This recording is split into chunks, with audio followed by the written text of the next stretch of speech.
नमस्कार दोस्तों, विप्रो एस्ट्रोलॉजी में आप सबका स्वागत है। आज का विषय आप सबने थंबनेल से देख ही लिया होगा कि आज हम एक और राजनेता की कुंडली के बारे में हम चर्चा करेंगे। ये महाराष्ट्र के बहुत ही लोक लाडीले नेता श्री उद्धव ठाकरे जी की कुंडली के बारे में हम चर्चा करेंगे। श्री बाला साहब ठाकरे के ये बेटे हैं और शिवसेना के सुप्रीमो हैं। तो हम समय न खराब करते हुए इनकी कुंडली के बारे में हम चर्चा करने जा रहे हैं। लेकिन चर्चा करने से पहले फिर से मैं एक बात बता दूं कि मेरा कोई राजकीय पक्ष से कोई लेना देना नहीं है। मैं केवल ज्योतिषीय गणना के आधार पर जो कुछ भी एनालिसिस कर रहा हूँ वो उसी के बेस पर, ग्रह नक्षत्र के आधार पर और जो ज्योतिष का जो मुझे ज्ञान है उसके मुताबिक मैं ये प्रेडिक्शन और एनालिसिस कर रहा हूँ। इस वीडियो में हम दो पार्ट में जाएंगे। सबसे पहला पार्ट थोड़ा सा शॉर्ट में हम इनकी कुंडली का एक जनरल ओवरव्यू हम देखेंगे और उसके बाद हम आने वाला समय उनका कैसा है, क्योंकि आने वाले समय में महाराष्ट्र में चुनाव भी आ रहे हैं, तो वो उनके लिए समय कैसा रहेगा उसका भी हम थोड़ा सा देख लेंगे। तो मेरी रिक्वेस्ट है कि आप सब लोग वीडियो को पूरा देखें और ये ज्योतिषीय विश्लेषण को थोड़ा सा समझें और सीखें। तो शुरू करते हैं। उद्धव ठाकरे जी का जो बर्थ डिटेल हमारे पास इंटरनेट से उपलब्ध है वो है 27 जुलाई 1960, ये इनका बर्थ डेट है। समय है सुबह 10:14 और प्लेस मुंबई। इसके मुताबिक इनकी जो कुंडली बन रही है वो है कन्या लग्न की कुंडली, जिसमें चंद्र और राहु 12वें भाव में सिंह राशि में है। चंद्र पूर्वा फाल्गुनी नक्षत्र में है, ये आप कुंडली यहाँ पर देख सकते हैं। और गुरु और शनि चतुर्थ भाव में, बुध दसम भाव में है, सूर्य शुक्र 11वें भाव में और मंगल 9वें भाव में और केतु 6ठे भाव में। तो ये कुंडली इनकी बन रही है। अब हम इनके कुंडली के आधार पर हम थोड़ा सा जो जनरल प्रिडिक्शन जो इनकी लाइफ का है, कौन कौन से ये पॉलिटिकल राजयोग ये हो रहा है कि ताकि उनको राज सत्ता से जुड़े हुए वो बचपन से रहे, उनके पिताजी और फिर वो भी। तो सबसे पहले इनकी कुंडली में जो कुछ खास चीज़ें हैं वो मैं डिस्कस करूँगा, बहुत समय नहीं लूँगा। कुंडली का लग्नेश स्ट्रांग हो गया। लग्नेश जो है बुध, लग्न भाव का स्वामी, वो दसम भाव में बैठ गया और वो दसम भाव का भी स्वामी है। यानी दसम भाव जो सत्ता का भाव है वो ऑलरेडी बुध की वजह से मजबूत हो गया और उसके ऊपर गुरु महाराज की कृपा दृष्टि भी पड़ रही है। नो डाउट शनि की भी दृष्टि पड़ रही है। इसकी वजह से बहुत लेट वो सत्ता में आए, यानी वो मुख्यमंत्री पद लिया और कुछ बाधाएं भी उत्पन्न हुई, लेकिन गुरु महाराज की कृपा दृष्टि होने से वो सीएम तो बन के रहे और राज सत्ता से जुड़े रहे। गुरु जो है वो भी चतुर्थ भाव में स्वग्रही होकर बैठा हुआ है। केंद्र के जो 4 घर है वो मिथुन, कन्या, धन और मीन, तो ये चारों केंद्र के भाव जो के स्वामी है वो बुध और गुरु है। दोनों ही केंद्र में ही स्वग्रही होकर बैठे हुए हैं, एक दूसरे के आमने सामने दृष्टि प्रभाव से। तो यहीं पर कुंडली का सबसे बड़ा स्ट्रॉन्ग पॉइंट यहीं पे बन गया है। इसके साथ हम देखते हैं तो गुरु का जो नवम दृष्टि से सीधा चंद्र पर वो शुभ दृष्टि कर रहा है। चंद्र भी ये सौर मंडल में रानी कहलाता है, यानी राजा के बाद का स्थान है, यानी राज सत्ता से जोड़ता है। तो गुरु की चंद्र पर शुभ दृष्टि पड़ रही है। और जो सूर्य जो है सत्ता का कारक, वो 11वें भाव में है, चंद्र की राशि में है। यानी यहाँ पर क्या हुआ है कि चंद्र और सूर्य ने राशि एक्सचेंज किया हुआ है। यानी अब देखो तो सूर्य चंद्र की राशि में, चंद्र सूर्य की राशि में, तो एक्सचेंज की वजह से सूर्य भी स्वग्रही हो गया सिंह राशि में और चंद्र भी कर्क में स्वग्रही हो गया। इस तरीके से देखते हैं तो सूर्य पर भी गुरु का शुभ प्रभाव, दृष्टि प्रभाव रहता है। यानी सूर्य चंद्र दोनों पर गुरु का शुभ प्रभाव होने से ये इनको ये शुभ फल प्राप्त हुआ है, सत्ता से जुड़े रहे हैं और वापस वो दोनों स्वग्रही भी हो रहे हैं। और हम नवांश कुंडली में यहाँ पे दिखाता नहीं हूँ, लेकिन नवांश कुंडली भी आप उसी के मुताबिक देखते हैं तो इसमें भी सूर्य नवम भाव में आ रहा है और गुरु के सामने है मेष राशि में और सूर्य तुला राशि में। तो गुरु की शुभ दृष्टि सूर्य पर यहाँ पर भी पड़ रही है। तो ये एक बहुत ही अच्छा शुभ योग है। और नवमांश में दशम भाव का स्वामी जो मंगल है, क्योंकि दशम भाव वृश्चिक राशि हो रही है, उसका स्वामी मंगल भी 12th हाउस में मकर का उच्च का हो रहा है। उसके साथ एक चीज़ और देख लेते हैं कि इनको जो पिता का बहुत सहयोग मिला, पिता जो बाला साहब ठाकरे थे और उन्हीं का बहुत साथ सहकार और उनका ये सपोर्ट मिला है, तो या प्यार भी मिला है, बहुत कुछ गाइडेंस भी मिला होगा। तो ये भी स्पष्ट दिख रहा है क्योंकि जो पिता का भाव है नवम भाव, उसका स्वामी शुक्र है और पिता भाव का कारक जो है सूर्य, ये दोनों ही एक साथ 11वें भाव में स्थित है। तो ये पिता का भाव का स्वामी और पिता का कारक सूर्य दोनों ही साथ में हैं और वो भी 11वें भाव में, और उसमें सूर्य ने तो साइन एक्सचेंज कर दिया, तो इसकी वजह से उस पर गुरु की शुभ दृष्टि भी है, तो पिता का भी साथ सहयोग और उनका मार्गदर्शन भी बहुत मिला हुआ ये स्पष्ट दिख रहा है। अब हम ये हुई उनकी जनरल प्रेडिक्शन की जनरल बात। अब हम इनको आने वाले 2025 तक में, या चुनाव आ रहे हैं कुछ 4-6 महीने में, तो ये हम देखते हैं गोचर और दशा के मुताबिक कि क्या हो सकता है। तो ये प्रेडिक्शन जो रहेगा वो करीब करीब अप्रैल 2025 तक का मैंने लिया हुआ है। तो अप्रैल 2025 तक का इनका समय कैसा रहेगा वो देखते हैं। तो उस दौरान अब देखिए, सबसे पहले हम शनि की बात करते हैं। शनि पूर्व भाद्र नक्षत्र में कुंभ राशि में रहेंगे और वो 6ठे भाव से वो जाएंगे।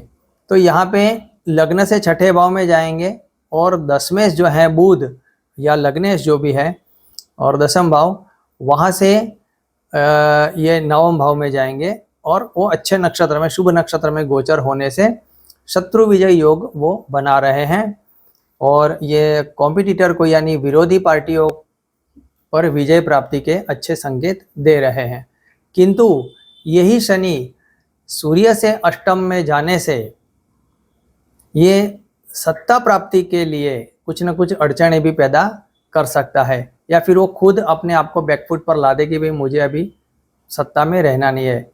यानी उनका रिजल्ट तो अच्छा आएगा किंतु वो खुद शायद सीएम बनने से पीछे हटे या फिर उनको सत्ता नहीं लेनी हो। अब आएगा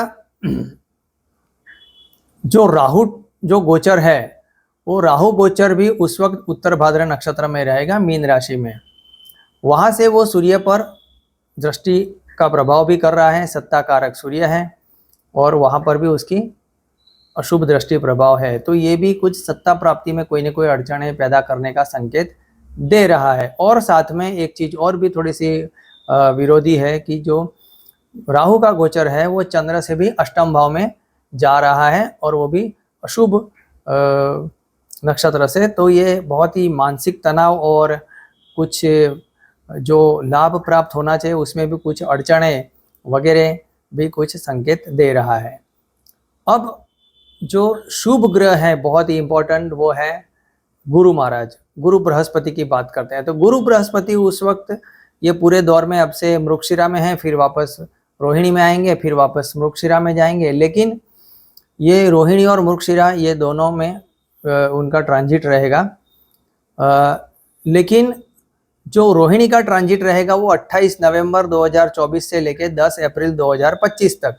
तो उस दौरान शायद ये चुनाव आएंगे 28 नवंबर 2024 से लेके 10 अप्रैल 2025 तक। उस वक्त गुरु रोहिणी में रहेंगे। तो हम रोहिणी की बात करते हैं। अब रोहिणी का गोचर जो है वो सूर्य और चंद्र दोनों से तो शुभ नहीं है, वो अशुभ है। लेकिन मृगशिरा में गोचर जो है, जैसे अभी चल रहा है, वो थोड़ा सा ठीक है।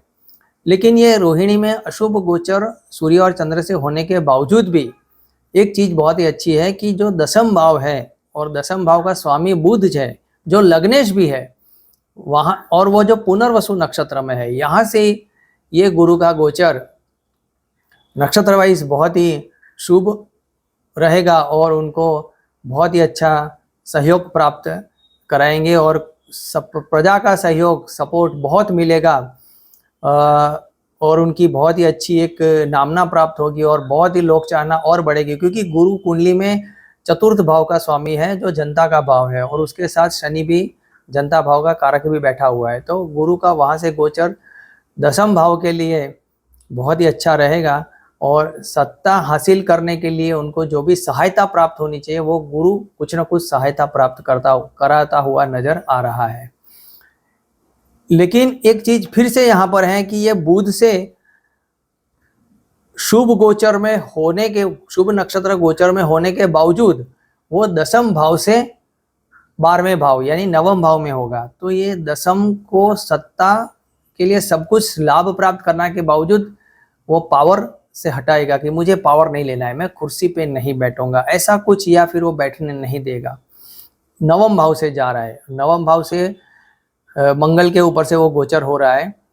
खैर मंगल कृतिका में है लेकिन राशि एक ही है वृषभ में, और वहां से वो लग्न पर और पंचम भाव में शुभ प्रभाव भी दे रहा है दृष्टि प्रभाव से। तो गुरु का गोचर काफी शुभ रहेगा ये, और उसके लिए उनकी लोकचाहना बढ़ेगी और उनकी हेल्थ भी अच्छी रहेगी और ये इलेक्शन में उनका परफॉर्मेंस भी बहुत ही शुभ और बहुत ही अच्छा रहेगा। प्रजा का सहयोग बहुत जबरदस्त मिलेगा, ये ऐसा कुछ इंडिकेशन आ रहा है। और अब हम बात करते हैं ग्रहण की। तो जो 17-18 सितंबर को एक चंद्र ग्रहण हो रहा है, ये ग्रहण मीन राशि में होने जा रहा है। तो ये इनकी कुंडली का सप्तम भाव है, वहाँ पे होगा, और ये ग्रहण भी उनके लिए वैसे बहुत शुभदायक है क्योंकि वहाँ से राहु जा रहा है और ये चंद्र से अष्टम है।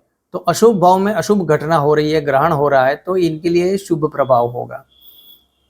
और जो सूर्य पर भी जो राहु का अशुभ प्रभाव, दृष्टि प्रभाव हो रहा है, वहाँ पर भी कुछ मिनिमाइज होगा और सूर्य पर भी शुभ प्रभाव रहेगा। तो ग्रहण का इनका जो ये है प्रभाव, ये बहुत ही पॉजिटिव रिजल्ट देता हुआ नज़र आ रहा है।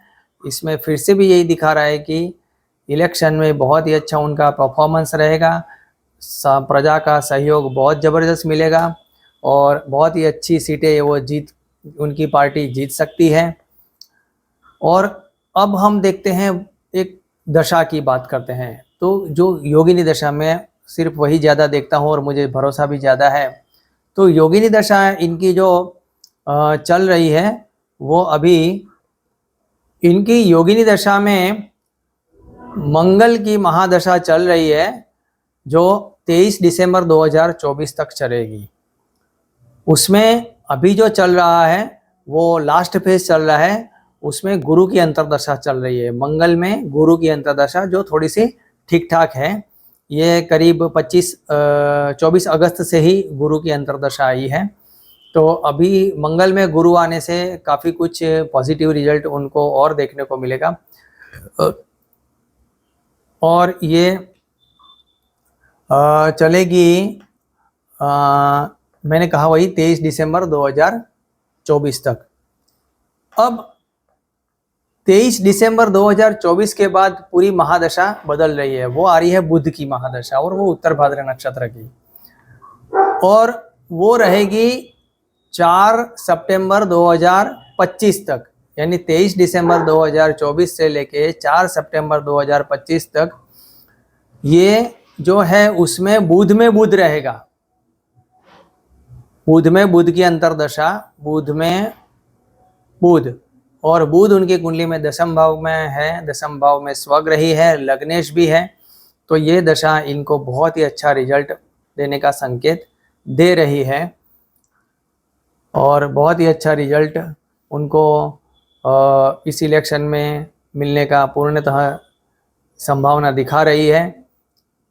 किंतु जो मैंने गोचर का जो एनालिसिस किया शनि राहु और गुरु का, तीनों का, ये स्पष्ट इंडिकेट कर रहा है कि परफॉर्मेंस तो बहुत अच्छा रहेगा, सीटें भी बहुत ज़्यादा अच्छी जीतेंगे, लेकिन मुख्यमंत्री पद मिलने में मुश्किलें नज़र आ रही हैं। वो मुख्यमंत्री पद नहीं बन पाए, या फिर वो खुद मना कर दे कि मैं अब सीएम नहीं बनूंगा, किसी और को बना दीजिए, या उनकी ही पार्टी के किसी कैंडिडेट को वो सीएम बना सकते हैं, लेकिन वो शायद फिर से सीएम न बने। तो ये मेरा एक छोटा सा विश्लेषण था। आशा रखता हूँ आप सबको ये वीडियो भी बहुत पसंद आया होगा। आप सब लोग मेरे चैनल को सब्सक्राइब कर दीजिए, लाइक कर दीजिए, शेयर कर दीजिए। बहुत बहुत धन्यवाद। नमस्कार।